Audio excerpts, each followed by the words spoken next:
आज हम स्टार्ट करेंगे सर्कल, जिसको हिंदी में कहा जाता है वृत्त। दोनों ही मीडियम में हम इसको लेके चलेंगे, जो आपका 10वां चैप्टर है और बहुत ही आसान चैप्टर है। बच्चों को लगता है काफ़ी हार्ड चैप्टर है, क्योंकि जहाँ पर आप ट्राइंगल हो गए, सर्कल या क्वाड्रिलेटरल इस तरह के नाम सुन लेते हो तो बच्चे वहीं पर कंफ्यूज होने लगते हैं।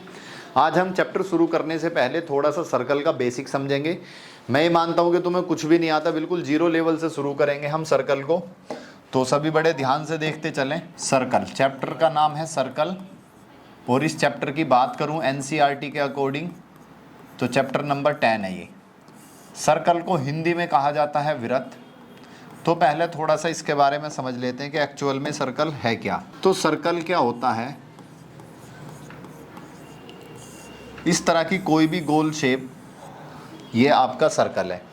अब गोल शेप भी दो तरह की होती है, एक फुटबॉल आपने देखी होगी और एक आपने रिंग देखी है। तो जो रिंग वाली शेप है वो है सर्कल, और फुटबॉल वाली जो शेप है, जो 3D वाली है, वो आपका स्फेयर है। क्या है वो? स्फेयर। तो हमें पता होना चाहिए सर्कल क्या होता है। बस एक गोल होता है, बीच में से जो खाली हो उसी को हम क्या कहते हैं? सर्कल यानी वृत्त कहते हैं। कोई ना कोई इसका सेंटर भी होगा। सेंटर से अगर मैं बाहर तक इसका जो भी सरफेस है वहाँ तक कोई लाइन खींचता हूँ तो इसको रेडियस कहते हैं। रेडियस माने त्रिज्या कहते हैं इसको। तो आर क्या है यहाँ पर? हमारी रेडियस, और हिंदी में इसको कहते हैं हम त्रिज्या। हिंदी मीडियम वाले भी और इंग्लिश वाले दोनों ध्यान से देखते चलें, सारी चीज़ें बड़े उससे समझाएंगे।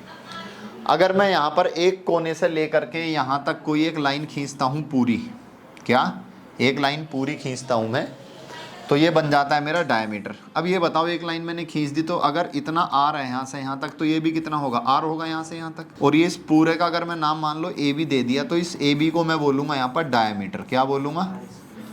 डायमीटर। कुल मिलाकर डायमीटर होता क्या है? रेडियस का डबल कर दो, यानी कि डायमीटर को बोलते हैं हिंदी में व्यास। व्यास का मतलब ये है, डी से दिखाऊंगा। अगर मैं रेडियस एक, कितनी रेडियस? आर यहाँ तक 2r, तो अगर मैं रेडियस का डबल कर दूंगा तो मेरे पास क्या आ जाएगा? डायमीटर। अगर मेरे पास कोई सर्कल है और उसकी रेडियस कितनी है? 10 सेंटीमीटर है, तो उसका डायमीटर कितना होगा? 20 होगा। कितना होगा? 20, क्योंकि 10 यहाँ तक हो जाएगी और 10 इससे इधर तक, तो डायमीटर कितना हो जाएगा? 20। अगर मेरी रेडियस 4 सेंटीमीटर है तो डायमीटर कितना हो जाएगा? 8 हो जाएगा, डबल हो जाएगा। यहीं इसका उल्टा, अगर मान लो किसी सवाल में मुझे डायमीटर दे दिया और मुझे रेडियस निकालनी हो, यानी कि अगर मुझे डायमीटर दे दिया तो मैं डायमीटर का आधा कर दूंगा तो मेरे पास क्या आ जाएगी? रेडियस आ जाएगी। सपोज करो जैसे मेरे पास रेडियस है 10, तो डायमीटर कितना होगा? 20। अगर मेरे पास डायमीटर है 4, तो रेडियस कितनी होगी? 2, क्योंकि डायमीटर 4 है तो रेडियस की तो होगी हमेशा उसकी आधी। अब इस चैप्टर के अंदर जो हमें पढ़ना है, काफ़ी सारी चीज़ें पढ़नी है। एक हमने पहले पढ़ा है इसके बारे में। किसके बारे में? सर्कल के बारे में। एक छोटे से फॉर्मूले जो आपने पहले पढ़ा है, सर्कल का एरिया क्या होता है हमारे पास? पाई आर स्क्वायर। सर्कल का एरिया कितना होता है? पाई आर स्क्वायर। एरिया को हिंदी में बोलते हैं हम क्षेत्रफल। इसके अलावा सरकमफ्रेंस। सरकमफ्रेंस का मतलब आपको समझना पड़ेगा कि एक्चुअल में सरकमफ्रेंस हम कहते किसको हैं। हिंदी में कहते हैं हम इसको परिधि। सरकमफ्रेंस क्या होती है? मान लो एक तार से मैंने बनाया इसको, और इसको इस कोने से मैंने नापना शुरू करा और पूरे तार को नाप लिया। मान लो तार मेरा ऐसे करके निकला 3 मीटर का, तो वो क्या हो जाएगी? मेरी परिधि यानी सरकमफ्रेंस, उसको हम बोलेंगे। और सरकमफ्रेंस को नापने का फॉर्मूला है हमारा 2πr। यानी अगर मेरे पास कोई भी गोल चीज़ है और मुझे उसकी रेडियस पता लग जाए तो मैं उसकी पूरे तार की लंबाई मतलब ऐसे जो गोल बना हुआ है उसकी कितनी लंबाई है तार की, वो पूरी बता सकता हूँ। कौन से फॉर्मूले से? 2πr से। ये बेसिक फॉर्मूले जो आप 9th क्लास में भी पहले पढ़ करके आए हो। अब इस चैप्टर के अंदर हम क्या क्या पढ़ेंगे? यहाँ पर कुछ चीज़ें एक्स्ट्रा हैं जो हम पढ़ने वाले हैं। सबसे पहले पढ़ेंगे हम टेंजेंट। क्या पढ़ेंगे हम? टेंजेंट। टेंजेंट होती है हमारी स्पर्श रेखा। क्या होती है? हिंदी में बोलते हैं स्पर्श रेखा, यानी कि जो टच करके जाए, जो सर्कल को छू के जाए, ऐसी लाइन को हम टेंजेंट लाइन कहते हैं। तो मान लो मेरे पास ये सर्कल है और एक लाइन इसको ऐसे छू के चली गई, तो ये क्या होगी? मेरी टेंजेंट होगी।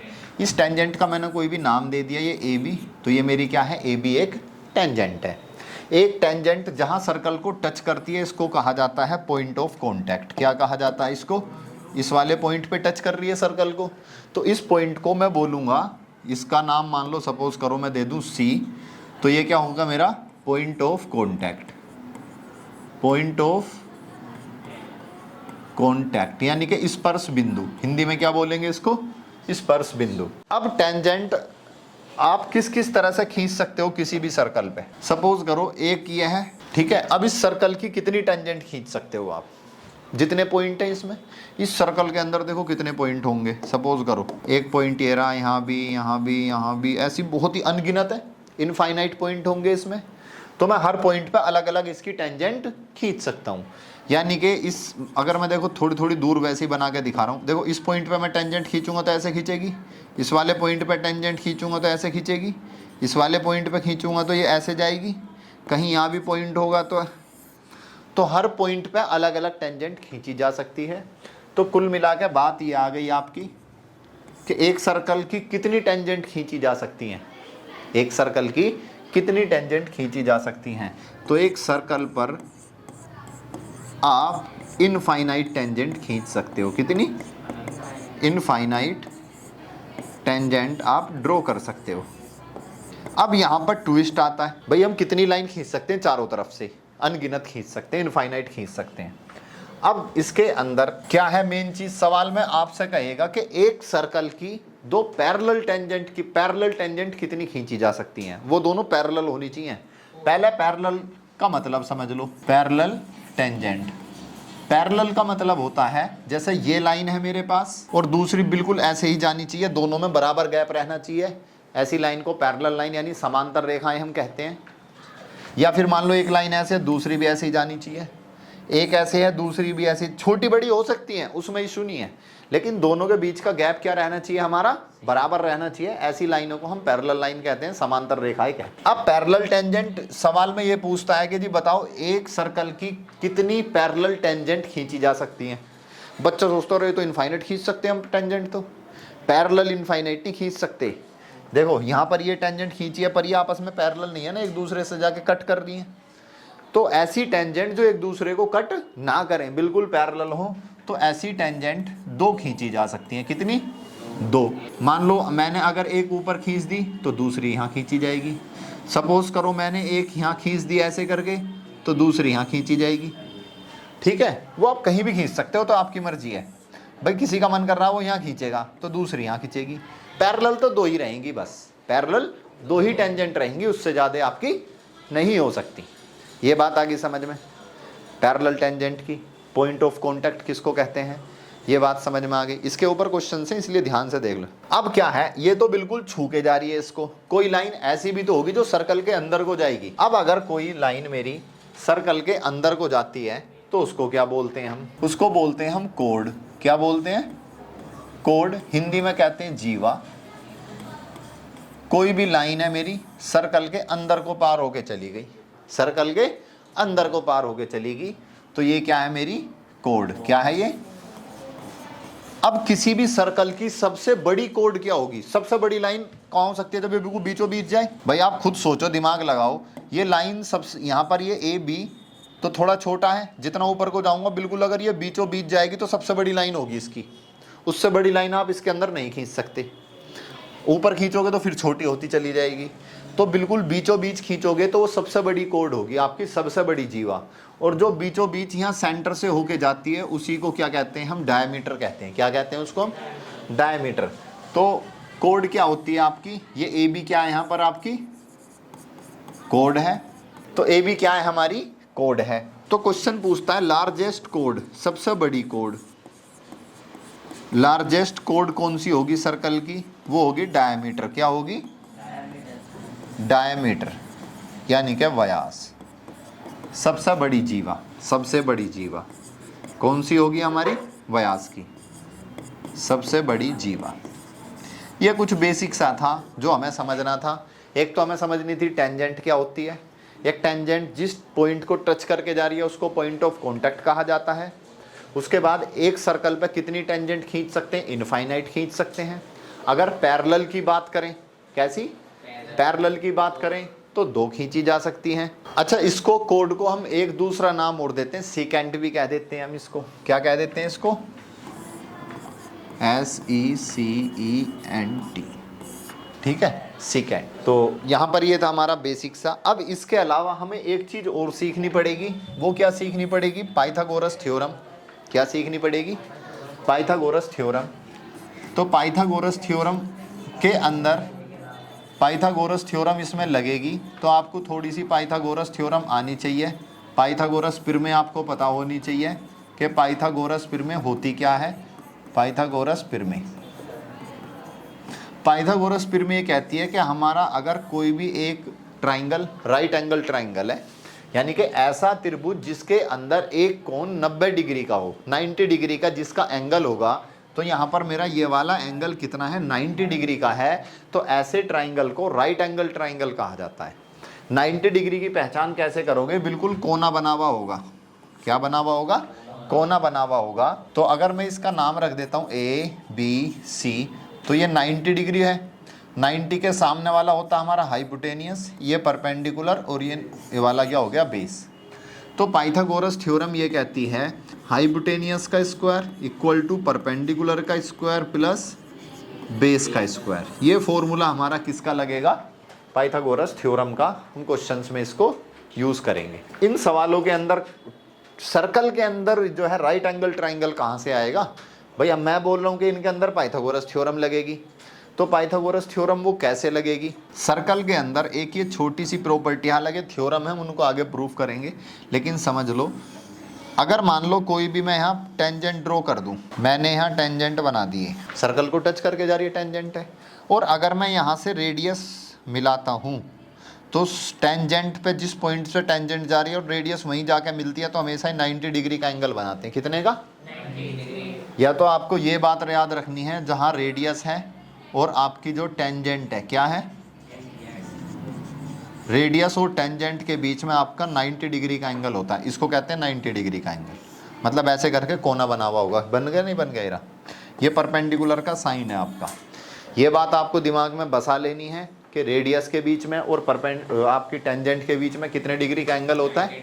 90 डिग्री का। ठीक है। तो जब 90 डिग्री का ये एंगल बन रहा है, तो मैं अगर एक लाइन यहाँ से खींचूंगा तो ये क्या बन जाएगा? ये रेडियस, ये बेस, और ये क्या होगा? ये परपेंडिकुलर, ये बेस, और ये क्या हो गया? हाइपोटेनियस। तो इस तरह की हमारी चीज़ें बनेंगी इसके अंदर। ठीक है। तो अब हम अपने सवालों की तरफ बढ़ते हैं। इसमें अब आपको सारी चीज़ें अच्छे से समझ में आ जाएंगी। देखो पहला क्वेश्चन है इसका 10.1 का, जो आपके NCERT में दिया हुआ है। पहला पॉइंट दिया हुआ है कि how many tangents can a circle have? Can a circle, बताओ एक सर्कल की कितनी टेंजेंट हो सकती हैं? इन्फिनिटी हो सकती है। भाई एक सर्कल की तो आप कितनी ही जो है टेंजेंट ड्रॉ कर सकते हो। तो इसका आंसर क्या आएगा? इसका आंसर आएगा आपका इन्फिनिटी। ठीक है। तो आंसर क्या हो जाएगा इसका? इन्फिनिटी। एक सर्कल की इन्फिनिटी टेंजेंट हो सकती हैं। अब दूसरा क्वेश्चन है इसका, जो आपको बिल्कुल बड़े सिंपल से हैं। दूसरे का पहला है, फिल इन द ब्लैंक्स वाला है। तो इसका ए पार्ट पहले का, first part, a tangent to a circle intersect. जो टेंजेंट सर्कल को इंटरसेक्ट करती है उस पॉइंट को क्या कहा जाता है? बताओ, वो भी बताया था मैंने। A tangent to a circle intersect it. एक टेंजेंट जो सर्कल को इंटरसेक्ट करती है, एक टेंजेंट है वो इंटरसेक्ट कर रही है, कितने पॉइंट्स पे इंटरसेक्ट कर रही है? बताओ टेंजेंट कितने पॉइंट पे इंटरसेक्ट करती है सर्कल को? अरे कोई भी आप अगर टेंजेंट बनाते हो, ये सर्कल है, तो कितनी जगह टच करती है? तो आंसर क्या आएगा यहाँ? 1 आ जाएगा। बस इतने कंफ्यूज हो रहे हो। कितनी जगह टच करेगी? एक जगह तो टच करेगी एक टेंजेंट, 2 जगह तो कर ही नहीं सकती। अगला क्वेश्चन है इसी का सेकंड पार्ट है आपका a line intersecting a circle in 2 points. अब एक लाइन है, सर्कल को 2 पॉइंट पे वो कर रही है इंटरसेक्ट। बताओ उसको क्या कहेंगे? इस कोल्ड, बताओ क्या कहेंगे इसको?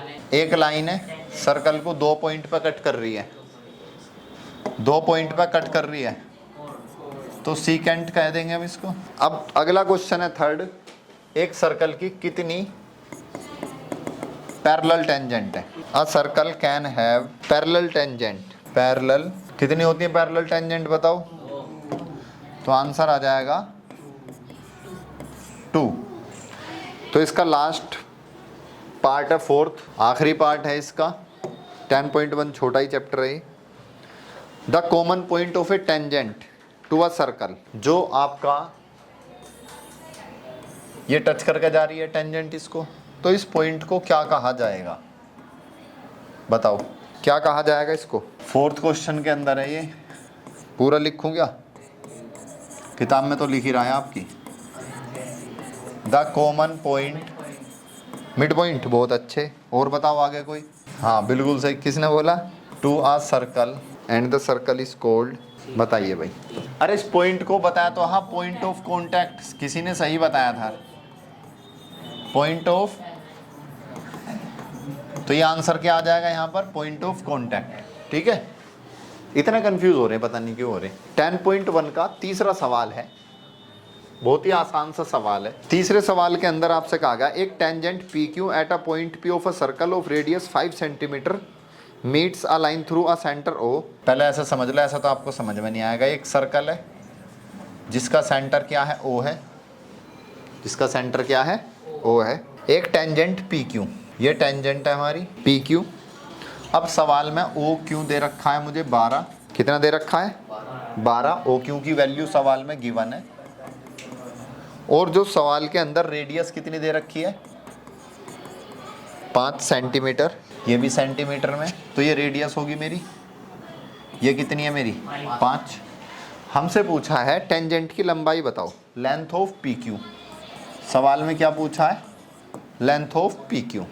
और 4 ऑप्शन दे दिए हैं। पहला ऑप्शन 12 है, दूसरा 13, तीसरा 8.5 और फोर्थ है √119। 4 ऑप्शन दे दिए। अब इसके अंदर क्या है, मुझे पता है रेडियस, और ये जो टेंजेंट हमेशा 90 डिग्री का एंगल बनाते हैं, तो जब 90 डिग्री का एंगल बनाएंगे तो ये क्या हो जाएगा मेरा परपेंडिकुलर, ये क्या हो गया परपेंडिकुलर, ये क्या मेरा हाइपोटेनियस, और ये क्या है बेस। तो मैंने फॉर्मूला पढ़ा है according to Pythagoras theorem, according to Pythagoras theorem. Pythagoras theorem ये कहती है कि हाइपोटेनियस का स्क्वायर इक्वल टू परपेंडिकुलर का स्क्वायर प्लस बेस का स्क्वायर।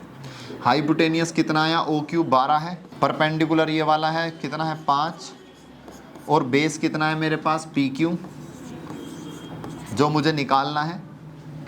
12 का स्क्वायर कितना होता है 144, 5 का स्क्वायर क्या होता है 25, पी क्यू का स्क्वायर 25 को इधर लेके आऊँगा मैं माइनस में, तो कितना हो जाएगा 144, यहीं लिख देता हूँ 144 माइनस के 25 बराबर पी क्यू का स्क्वायर।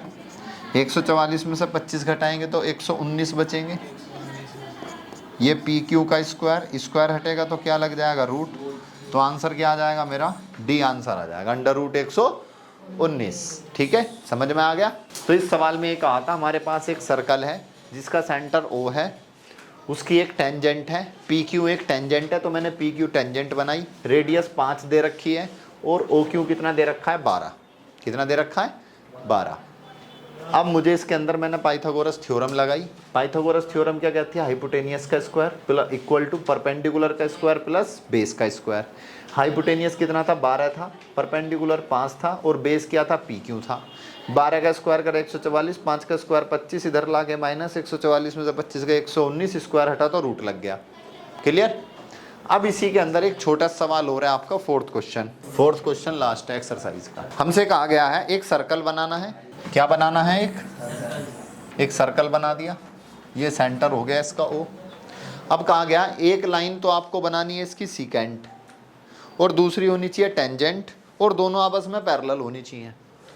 चलो एक तो मैंने ये बना दी है, क्या होगी मेरी टेंजेंट, दूसरी लाइन बनानी है सीकेंट, तो वो अंदर से जाएगी, और दोनों क्या होनी चाहिए पैरेलल, तो पैरेलल भी हैं दोनों। ठीक है, बस ये डायग्राम बना के दिखाना था इसमें कि आपको 2 लाइन ड्रॉ करनी है, और दोनों लाइन आपस में क्या होनी चाहिए पैरेलल होनी चाहिए, जिसमें से एक लाइन टेंजेंट होनी चाहिए और दूसरी क्या होनी चाहिए आपकी सीकेंट होनी चाहिए। बस यही था इसमें 4 क्वेश्चन में। तो यहाँ पर हमारी ये 10.1 पूरी की पूरी कंप्लीट हो चुकी है। इसके बाद हम अगली क्लास में डिस्कस करेंगे अपनी 10.2।